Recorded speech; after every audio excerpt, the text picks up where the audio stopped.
Ka përfunduar në orën 19 procesi i votimit për zgjedhjet e parakohshme parlamentare në Kosovë. Sipas të dhënave zyrtare të Komisionit Qendror të Zgjedhjeve, pjesëmarrja më e lartë është regjistruar në komunat veriore të vendit të banuara me shumicë serbe, ndërsa qytetarët që ndodheshin në qendrat e votimit në momentin e mbylljes u lejuan të ushtrojnë të drejtën e tyre.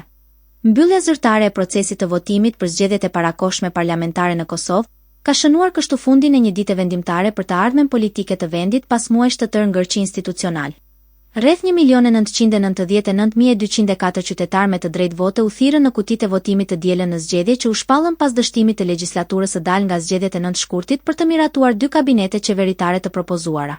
Sipas të dhënave të publikuara nga Komisioni Qendror i Zgjedhjeve, deri në orën 18:23 pjesëmarrja në votime arriti në 38.55% me 770.751 qytetar që shfrytëzuan të drejtën e tyre të votës. Ndërkohë deri në orën 17 pjesëmarrja ishte 25.7% me mbi 501.000 votues, ndërsa në orët e mesditës shifrat luhateshin rreth 27 deri 28%.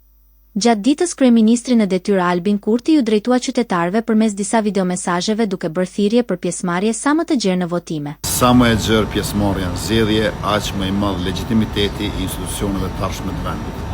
Sot është dita kur secili prej nesh mund të jemi përcaktues për 4 vite të ardhshme. Prandaj dilni dhe votoni, ftoni të gjithë miqtë, familjarët të dalin e të votojnë dhe në këtë mënyrë bëhen pjesë e demokracisë dhe vendimmarrjes. Vullneti i qytetarëve tashmë gjendet në kutitë e votimit. Ruajtja e këtij vullneti të shprehur është esencial për legitimitetin dhe kredibilitetin e procesit zgjedhor. Aty e kemi përcaktimin për të ardhmen e vendit tonë dhe të institucioneve të tij. E për këtë gjë, mendjet, sytë dhe veshët tonë janë të ju komisioner dhe bashkues. Keni detyrë të rëndësishme saqë vendimtare. Procesi zgjedhor u zhvillua në një klim të qetë, ndërsa vëmendje e veçantë ju kushtua pjesëmarrjes në komunat veriore të vendit, ku u regjistrua interes më i lartë krahasuar me proceset e mëparshme. Tashmë vëmendja është përqendruar tek procesi i numërimit të votave dhe rezultatet paraprake, të cilat pritet të përcaktojnë balancat e reja politike dhe rrugën që Kosova do të ndjekë në muajt në vijim.